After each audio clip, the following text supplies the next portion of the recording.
बिस्मिल्लाहिर्रहमानिर्रहीम। Last lecture में हमने कुछ डेफिनेशन डिस्कस की थी टाइप्स ऑफ फंक्शन में। अब उसमें से अभी कुछ और मज़ीद हैं जो हम आज के लेक्चर में डिस्कस करेंगे। तो जो पहले वाली टाइप है वो है जी इम्प्लिसिट फंक्शन, और ये इम्पॉर्टेंट है। अगर मैं प्रीवियस लेक्चर से आपको देखूं, हमने नंबर 5 किया था, तो ये नंबर 6 हो गई हमारी डेफिनेशन। फिर इसको रेस कर लेते हैं यहाँ से। ठीक है जी, नंबर 6 क्या है जी? Implicit function. पेपर में ये क्वेश्चन आता होता है, डिफाइन इम्प्लिसिट फंक्शन। तो इम्प्लिसिट फंक्शन वो वाले फंक्शन हैं जिसमें x और y, तो वो मोस्टली जो हम फंक्शन में यूज़ कर रहे हैं, दो वेरिएबल कर रहे हैं, उसमें से एक x है और दूसरा y है। x हम इंडिपेंडेंट वेरिएबल के तौर पे यूज़ करते हैं और y जो होता है वो डिपेंडेंट वेरिएबल के तौर पे यूज़ किया जाता है। तो इम्प्लिसिट फंक्शन में क्या होगा, x और y मिक्स्ड फॉर्म में होंगे, वो कहीं सेपरेट नहीं हो सकते। फॉर एग्जांपल मैं लिखता हूँ इधर, if x and y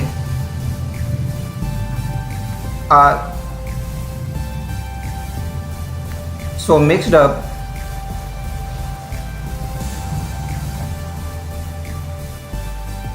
and y cannot be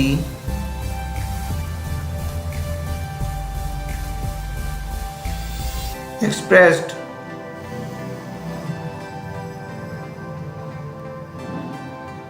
in terms of the independent variable, in terms of the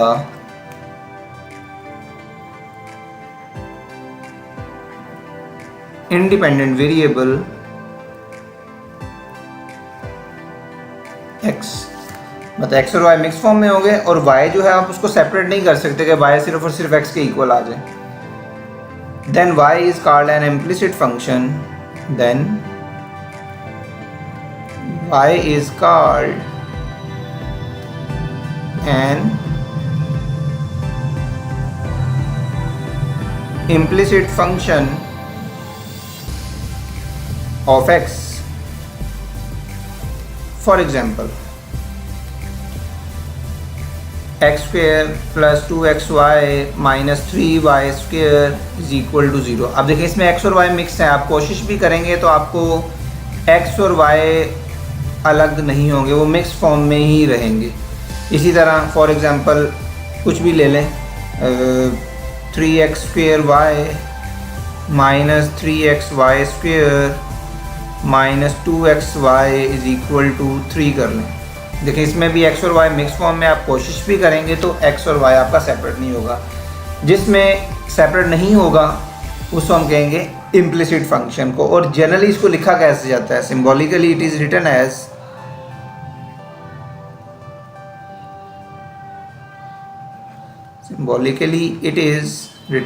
मतलब ये इसकी जनरल फॉर्म है, वो आपको याद होनी चाहिए। ये MCQ में पूछी जा सकती है। वो क्या है जी? f of x y is equal to 0।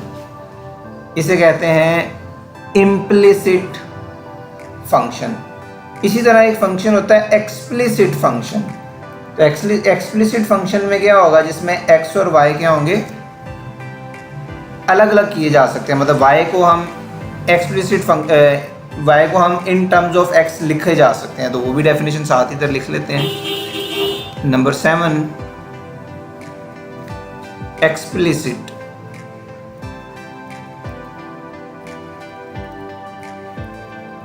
Function. तो डेफिनेशन उसी तरह की है, चेंज क्या आएगी इसमें, x और y हमारा क्या आएगा, सेपरेट हो सकता है। मतलब y को इन टर्म्स ऑफ x लिख सकते हैं। डेफिनेशन में if y is easily expressed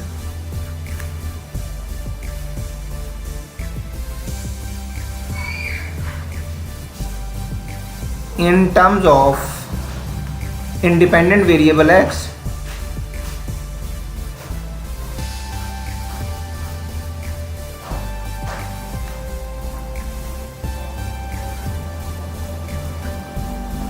then y is called an explicit function.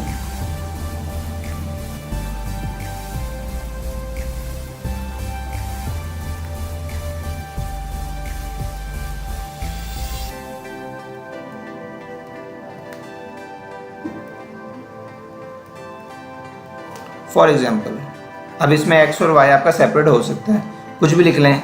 y is equal to 2x plus 1, देखें बिल्कुल y और x सेपरेट हैं, या ये लिख दें y is equal to x square minus 2x plus 3। इस टाइप के कोई भी फंक्शन है, किसी और तरह के भी हो सकते हैं, फ्रैक्शन में हो सकते हैं, 1/x माइनस 1 आ जाए, स्क्वेयर रूट में भी हो सकते हैं। तो इसको जो लिखते हैं हम जनरल फॉर्म जो है symbolically,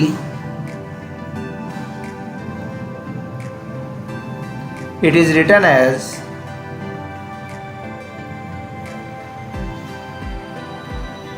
y is equal to f of x। ठीक है, इसमें f of x y is equal to 0, इसमें क्या होएगा y is equal to x और x। और इन शॉर्ट जिसमें आप सेपरेट कर सकते हैं उसको हम कहते हैं जी एक्सप्लिसिट फंक्शन, और जिसमें सेपरेट नहीं कर सकते x और y को वो होगा इम्प्लिसिट फंक्शन। नेक्स्ट जो टाइप है वो आपके पास है जी पैरामीट्रिक फंक्शन। अच्छा, ये सारी डेफिनेशन मैं आपको बता रहा हूँ, ये आपको याद भी करनी है क्योंकि एग्ज़ाम में ये पेपर में क्वेश्चन पूछा जाता है। तो पैरामीट्रिक फंक्शंस,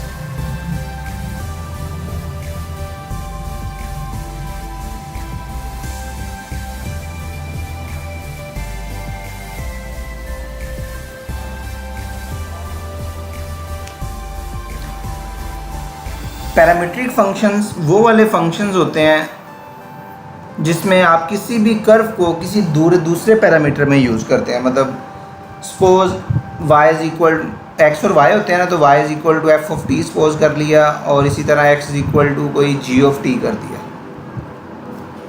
ठीक है, तो इस तरह x और y को सेपरेट किसी t पैरामीटर से, थीटा पैरामीटर से कुछ भी यूज़ कर सकते हैं आप। ठीक है, तो फंक्शन की जो एग्जांपल्स दी हुई हैं, डेफिनेशन आप बुक से देखिएगा, वो क्या है जी। पहला for example x is equal to 80 square और y इज इक्वल टू 280। देखें x की भी इन टर्म्स ऑफ t है और y भी इन टर्म्स ऑफ t है, तो ये पैरामीट्रिक इक्वेशन है। ठीक है, इसी तरह और भी हैं। सेकंड वाली टाइप अगर लिखें तो वो है x is equal to a cos of t और y is equal to a sin of t। अच्छा, वैसे इनके नाम भी हैं। ये वाली जो पैरामीट्रिक इक्वेशन है x इक्वल टू 80 स्क्वेयर या y इज इक्वल टू 280 या सिंपल 80 या कोई भी नंबर इधर मल्टीप्लाई हो सकता है। तो ये एक्चुअली पैरामीट्रिक इक्वेशन है पैराबोला की। ये आप चैप्टर 6 में जाके हम डिटेल में इसको पढ़ेंगे। वैसे एक्सरसाइज 1.1 में भी जब करेंगे उसमें एक क्वेश्चन है। ठीक है, इसी तरह दो और हैं। तीसरे वाली कौन सी है जी, वो भी लिख देता हूँ। x is equal to a cos theta and y is equal to b sine of theta. ये वाली पैरामीट्रिक इक्वेशन आपकी एलिप्स की है। और number 4 x equal to a second of theta and y is equal to b a tan of theta. ये भी आपकी parametric equation जो है, इसमें भी b कर लें, b टेन थीटा। तो ये वाली जो पैरामीट्रिक इक्वेशन है ये हमारी हाइपरबोला की है। ये हम एक्सरसाइज में भी हम फर्दर डिटेल में डिस्कस कर लेंगे। ठीक है, next number 9 very important definition, even function and odd function. तो क्योंकि इसके एक्सरसाइज में से क्वेश्चन भी हैं, लास्ट वाला क्वेश्चन 1.1 का, और डेफिनेशन भी एग्ज़ाम में अक्सर आती है कि डिफाइन इवन फंक्शन या ऑड फंक्शन। तो इवन फंक्शन क्या होता है, बड़ा सिंपल सा एक्सप्रेशन है इसका। A function f is said to be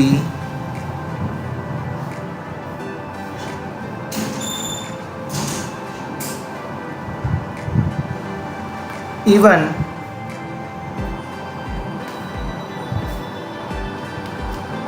if f of minus x is equal to f of x। ये वाला एक्सप्रेशन हमें याद करना है। f of minus x is equal to f of x for every number, for every number x in the domain of f, जो domain में है, in the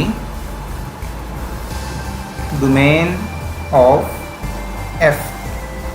जितने भी डोमेन के नंबर हैं, अगर उस x को हम माइनस एक्स से रिप्लेस कर दें, लेकिन फंक्शन हमारा देखें वही दोबारा आ जाएगा, मतलब माइनस साइन ऐड करने से भी फंक्शन चेंज ना हो, तो उस तरह के फंक्शन को हम कहते हैं इवन फंक्शन। फॉर एग्जांपल मैं अगर लिखूँ f of x equal to x square, ये देखिए एक बड़ा सिंपल सा फंक्शन है, इसको अगर मैं x को माइनस एक्स से रिप्लेस कर दूँ तो ये क्या हो जाएगा माइनस एक्स स्क्वेयर, और माइनस एक्स स्क्वेयर आपको पता क्या होता है, एक्स स्क्वेयर ही होता है, ठीक है। तो एफ ऑफ माइनस एक्स किसके इक्वल आ गया दोबारा, minus F of F of x के, क्योंकि फंक्शन तो वही वापस आ गया ना, कोई साइन चेंज नहीं हुआ। तो ये फंक्शन क्या है हमारे पास, इवन फंक्शन है। इसी तरह और भी हो सकते हैं, f of x equal to x four ले लें, f of x equal to cos of x ले लें, ये सारे के सारे क्या हैं, इवन फंक्शन है। नेक्स्ट डेफिनेशन है हमारे पास ऑड फंक्शन की, वो भी इसी तरह का ही है।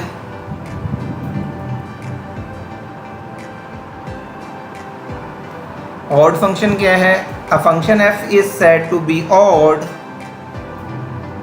a function f is said to be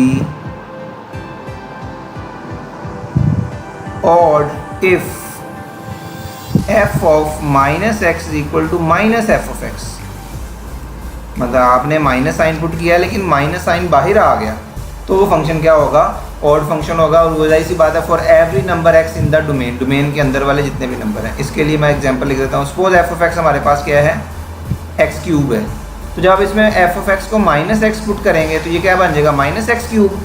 तो माइनस एक्स क्यूब क्या है, माइनस एफ ऑफ एक्स के इक्वल नहीं हो गया, तो ये फंक्शन हमारे पास क्या हो जाएगा, ऑड फंक्शन, ठीक है। तो इस तरह हमारे टाइप्स ऑफ फंक्शन जो हैं ये हमारे कंप्लीट हो गए हैं। इंशाल्लाह नेक्स्ट लेक्चर में हम एक्सरसाइज 1.1 स्टार्ट करेंगे, जिसमें ये सारी की सारी डेफिनेशन आपको यूज़ होंगी। तो नेक्स्ट लेक्चर तक आपने क्या करना है, ये सारी डेफिनेशंस को रिवाइज कर लेना है और अच्छी तरह इनकी प्रैक्टिस भी करनी है। ये ना हो कि मतलब प्रॉपर वर्डिंग में याद भी होना चाहिए और उनकी एग्जाम्पल्स भी पता होने चाहिए। तो इंशाल्लाह नेक्स्ट लेक्चर में हम 1.1 स्टार्ट करेंगे। Thank you very much.